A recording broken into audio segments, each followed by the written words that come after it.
श्री गणेशाय नमः। ओम नमो भगवते वासुदेवाय। कार्तिक महात्म व्रत कथा 24वां अध्याय। ब्रह्मा के कल्प का वर्णन और भगवान की परिक्रमा का महात्म। राजा पृथु श्री नारद जी से पूछते हैं और शौनक आदि ऋषि श्री सूत जी महाराज से पूछते हैं, हे स्वामी, आप सभी धर्म शास्त्रों को जानने वाले और वेद विद्या के परम ज्ञाता हो। अब आप कृपा करके हमें भगवान की परिक्रमा करने का महात्म्य बतलाइए और उसे किस प्रकार का पुण्य प्राप्त होता है। हे देव ऋषि, आप सभी देवताओं की परिक्रमा का महात्म्य बतलाइए। तब श्री नारद जी बोले, हे राजन, मैं तुम्हें परिक्रमा करने का महात्म्य बता रहा हूँ, तुम ध्यान पूर्वक सुनो। सूर्य देवता को 7, अग्नि देवता को 7, शंकर भगवान को 1, श्री गणेश भगवान को 3, भगवान श्री विष्णु को 4, देवी दुर्गा को 1, हनुमान जी को 3 और शिवलिंग की आधी परिक्रमा करनी चाहिए, क्योंकि शिवलिंग की जलधारा को नहीं लांघना चाहिए। जलधारा तक पहुंचकर परिक्रमा को पूर्ण माना जाता है और पितरों को 5 परिक्रमा करनी चाहिए। यानी कानी च पापानी जन्मांतर कृतानि च तानि सर्वाणि नश्यन्तु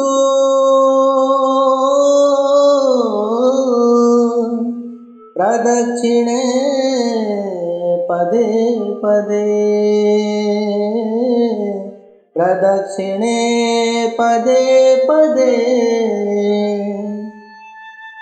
भाव है कि जाने अनजाने में किए और पूर्व जन्मों के सारे पाप प्रदक्षिणा के साथ साथ नष्ट हो जाए और परमेश्वर हमें सद्बुद्धि प्रदान करे।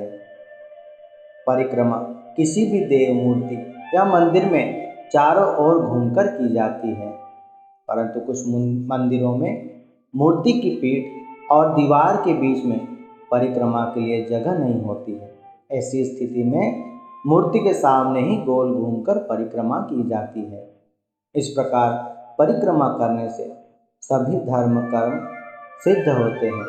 इस बाबत मैं तुम्हें एक इतिहास सुना रहा हूँ, तुम ध्यान पूर्वक सुनो। एक समय देवराज इंद्र गुरु बृहस्पति से पूछते हैं, हे स्वामी, कृपा करके बतलाइए कि जब ब्रह्मा जी का कल्प यानी दिन पूरा होता है तब सृष्टि किस प्रकार रहती है और हम सभी देवी देवता किस प्रकार रहते हैं और हमारे कर्म क्या होते हैं। तब गुरु बृहस्पति बोले, हे इंद्र, मैं उस समय की बात बताने में असमर्थ हूँ और अब तक ब्रह्मा के एक दिन में 6 मनु गुजर चुके हैं।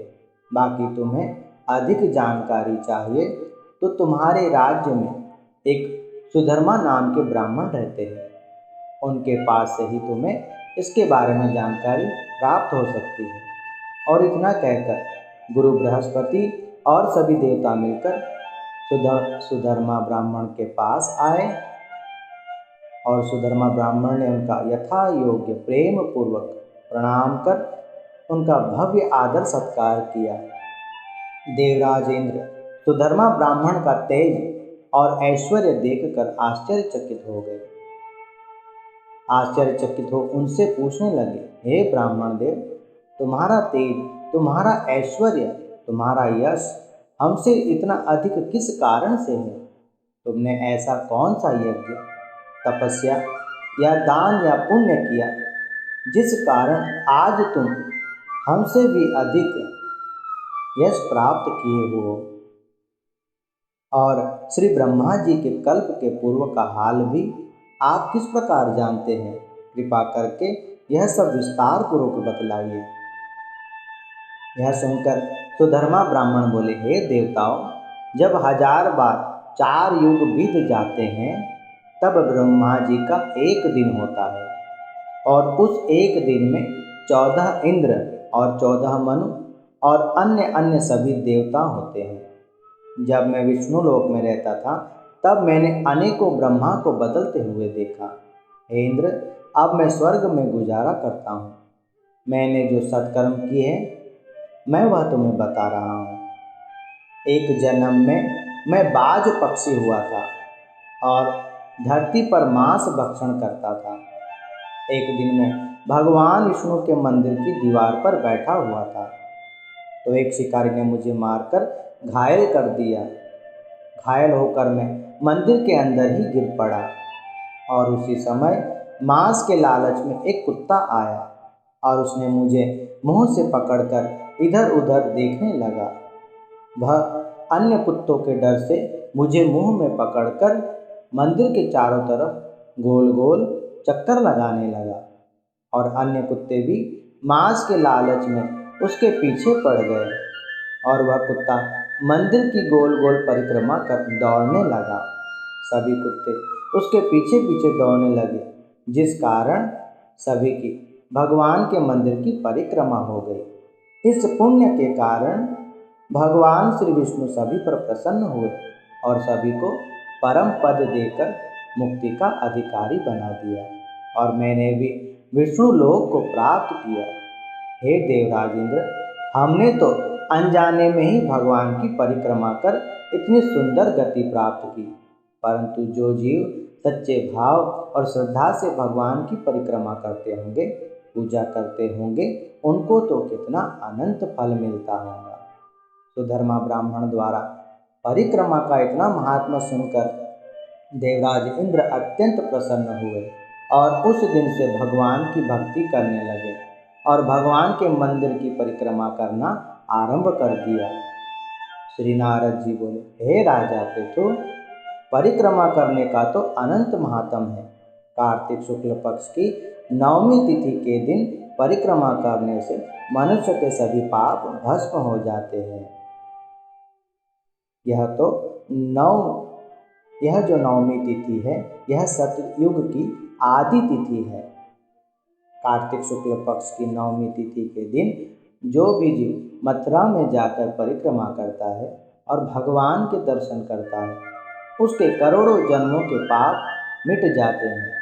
इस दिन स्नान, दान, पुण्य, धर्म कर्म करने से अनंत फल मिलता है। यदि कोई जीव मथुरापुरी नहीं जा सकता तो उसे अपने नज़दीकी स्थान पर ही भगवान श्री विष्णु के मंदिर में, गौशाला या किसी भी देवस्थान में जाकर परिक्रमा करनी चाहिए। इन परिक्रमा से भी अत्यधिक फल तुलसी और शालिग्राम की परिक्रमा करने से प्राप्त होता है। वन, पर्वत, समुद्र और पृथ्वी की परिक्रमा का जो फल है वह तुलसी और शालिग्राम की परिक्रमा करने से सहज ही प्राप्त हो जाता है।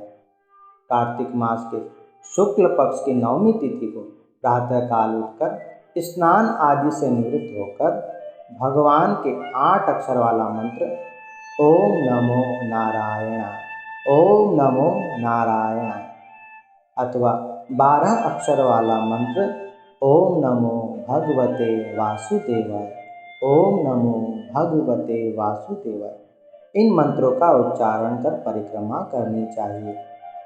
जब तक सूर्योदय ना हुआ हो तब तक नगर की परिक्रमा करें। सूर्योदय होने के बाद नगर की परिक्रमा ना करें। उसके बदले भगवान श्री विष्णु के मंदिर, श्री तुलसी माता और शालिग्राम भगवान की परिक्रमा करनी चाहिए। उसके उपरांत ब्राह्मण, साधु संतों, कन्या या जरूरतमंदों को भोजन कराएं और उन्हें यथा योग्य दक्षिणा भी दें। जो भी जीव इस कथा को प्रेम पूर्वक श्रवण करे या दूसरों को श्रवण कराए, उसकी सभी मनोकामनाएं पूर्ण होती है और वह परम गति को प्राप्त होता है। पद्म पुराण कार्तिक मास महात्म्य, ब्रह्मा के कल्प वर्णन तथा भगवान की परिक्रमा के महात्म्य बाबत 24वां अध्याय समाप्त।